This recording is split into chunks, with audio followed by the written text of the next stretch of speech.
Are you all ready for Sunday then? The big game? It is a big game as well, isn't it? You know, it's fixtures come out at the beginning of the year, and when we're in same division, it's the first one you look for, and it's like you go down fixture list, right? When have we got them at home? When have we got them away? And what's my birthday fixture? You know, what's New Year's Day fixture? What's Boxing Day? They're games you look for, aren't they?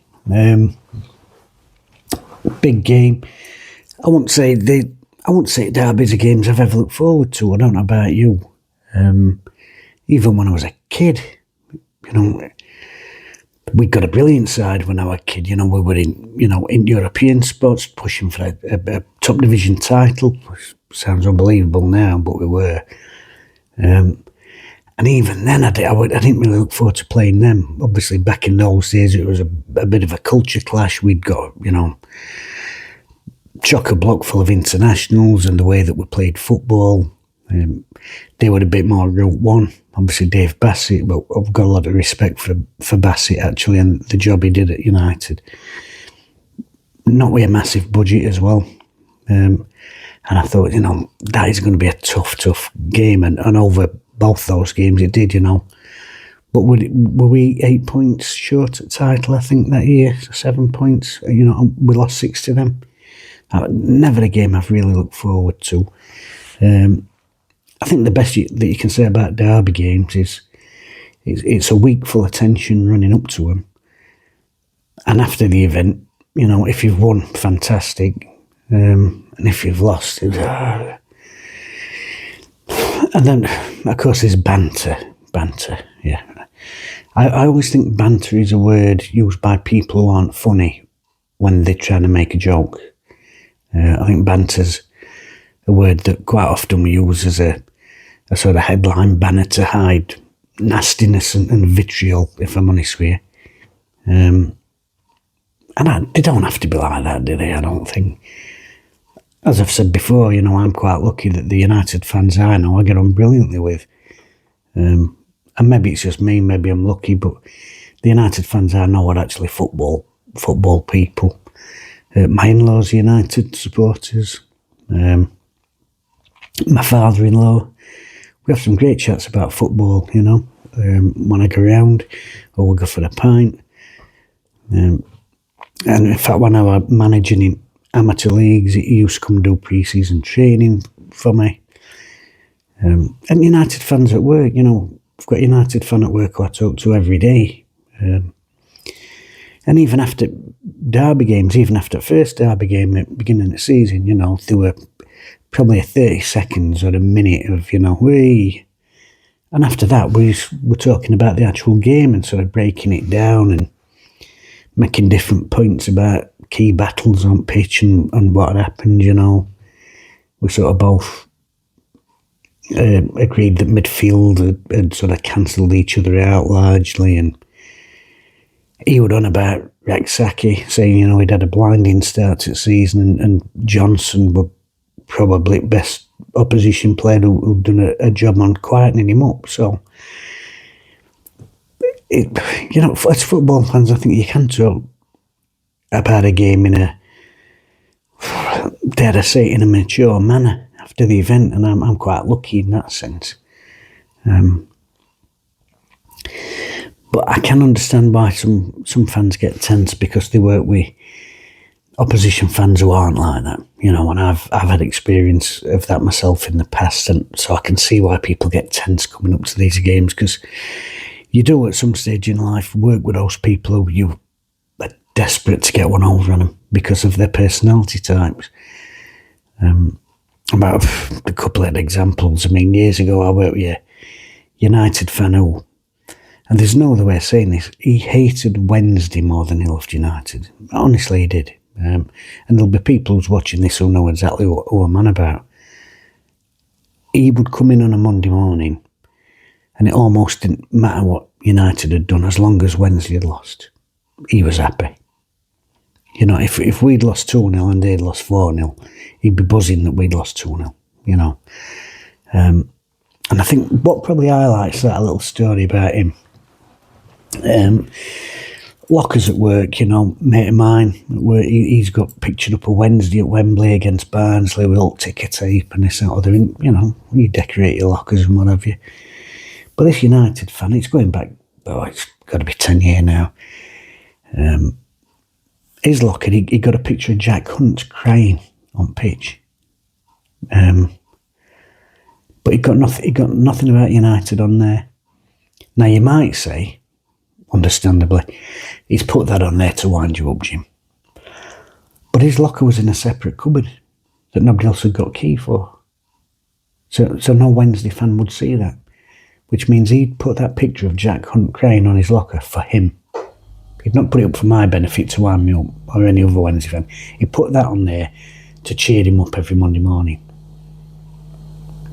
So he got no picture of Tony Curry, who was his hero, or Brian Dean or Alan Woodward or any of them.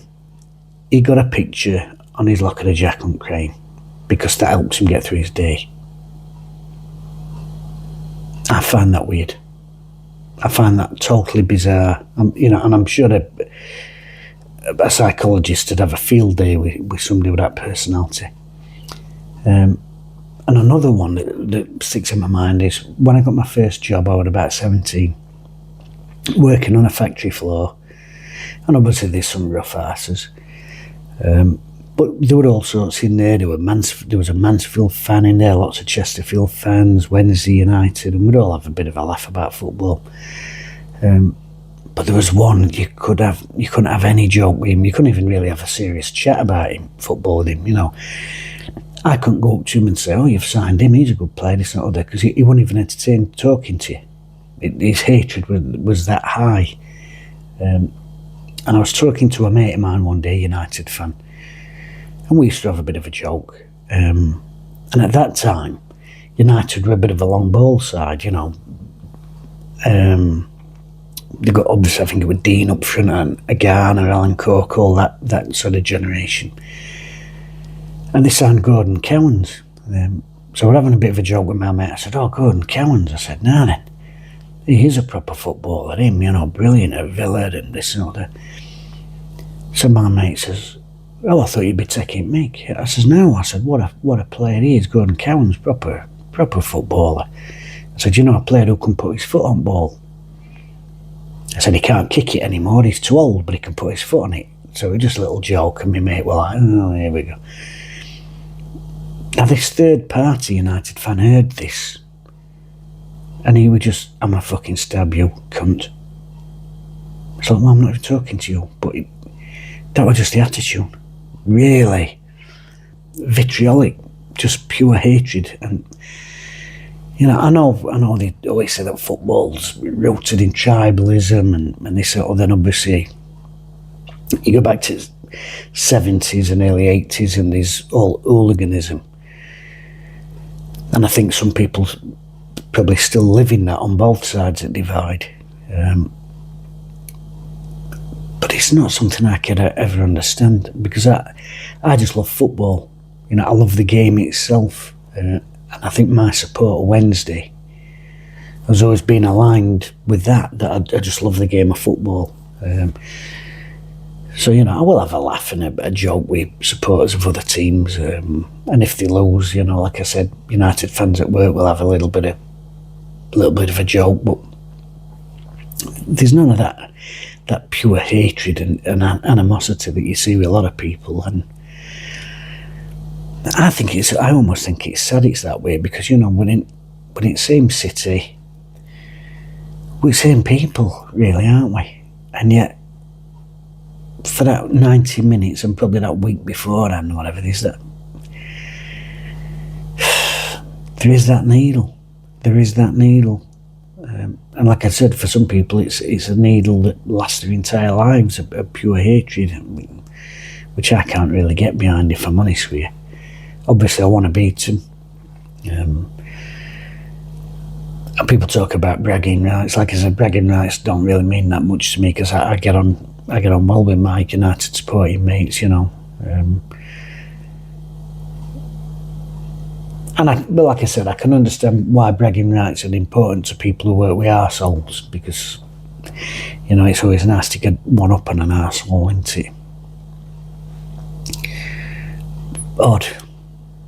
So what I find even odder, though, is their manager, because he seems to be part of that mentality of really disliking Wednesday, hating Wednesday. And that surprises me in a professional, to be honest with you. I get it in a way that obviously he's a born and bred United fan and blah, blah, blah. But as a professional manager, I was really surprised this week because Wednesday United found themselves in very similar situations, in that Wednesday you've got Shea Charles walking a suspension tightrope with his yellow cards. And so they're with Anil Odzic, is it? So Danny Rose looked at the Norwich game. Shea Charles is walking suspension tightrope. What are you going to do? Well, I'm going to play him. I'm going to play him because I want 3 points, and I think Norwich provides a great opportunity for us to get 3 points. They're in a similar situation, big game against Bristol City, obviously fighting for the title with Leeds. Are you going to pick your best team? No, I can't risk him being out for Wednesday. So he rests his best centre half, and then he's rested 2 or 3 others. Can't afford them to be getting knocks before we play Wednesday.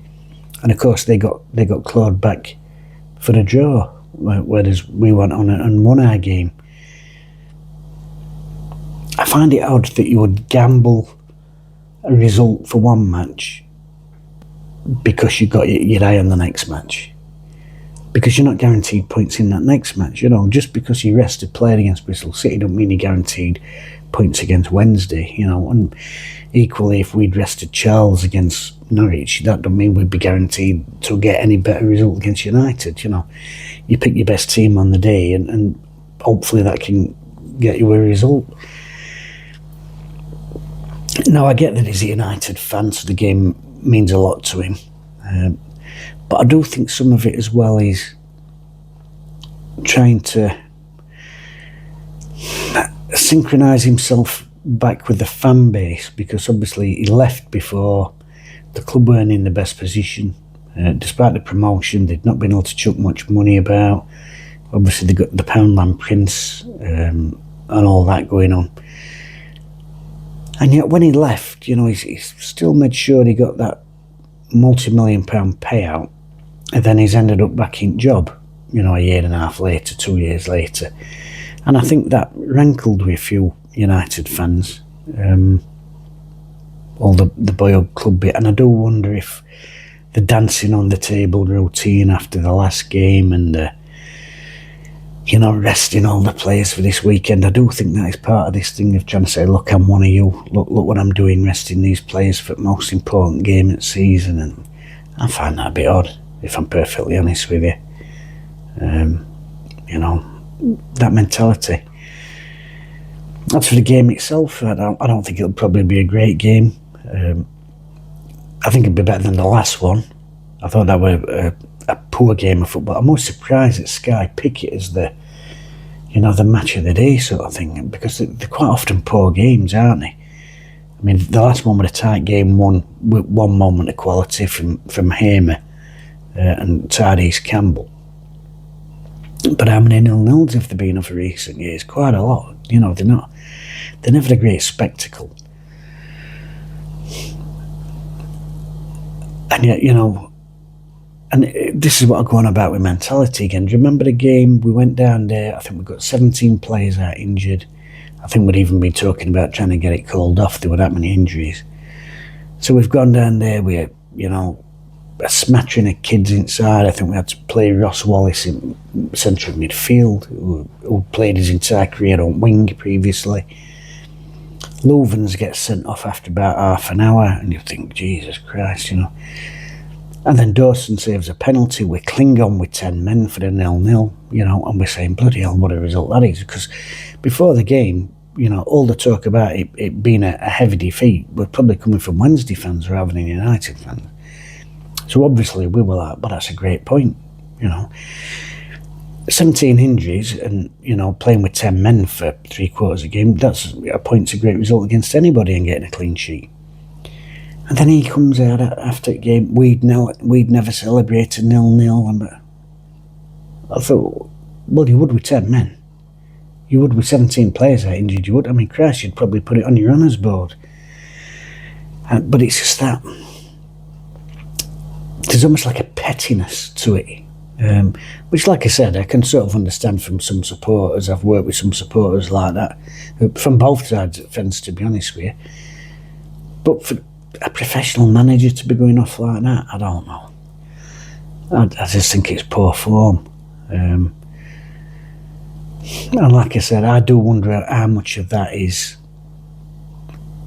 trying to sort of ingratiate yourself back into the heart of United fans after the way that you left previously, you know.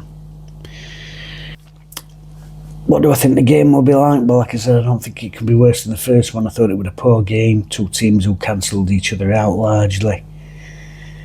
United have got the advantage in that they've been able to go out in summer and strengthen the squad. They've done the same in January. I mean, they brought two strikers in January, in Cannon and Brereton Diaz, although I gather he's playing off the flank. We really didn't strengthen in January in the way that we would have liked to. I mean, all of us would have liked to have seen another centre-half brought in, and probably another forward. They've strengthened since the first game. We haven't really been able to, so I would say that gives them an advantage again. Obviously, they were one of the favourites for the promotion spots anyway, having just come down, the parachute money. But I still think it'll be tight. I still think it'll probably be settled by the odd goal. We don't keep many clean sheets, so I do think United will score. So I think it's a case of Wednesday having to probably score 2 to win the game. And can we do that?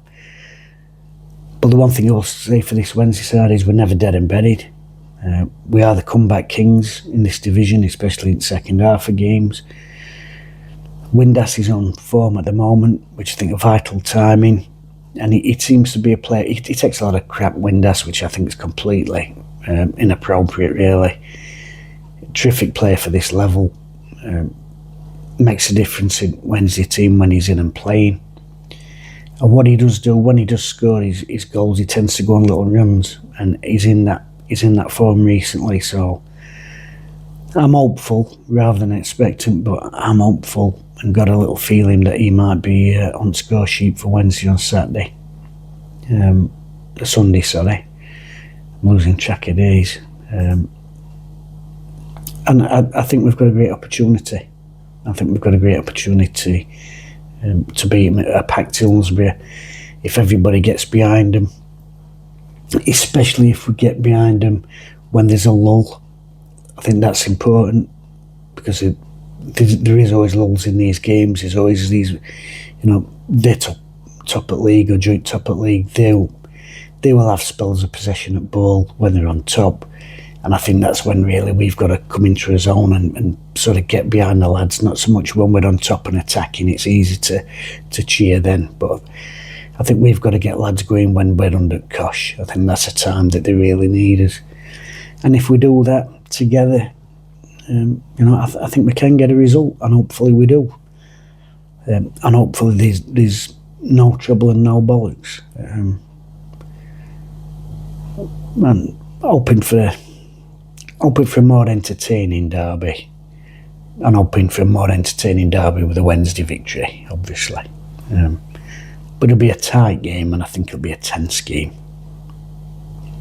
Scores. I'm never really one for predicting scores, to be honest with you, but I'd be happy with a 2-1.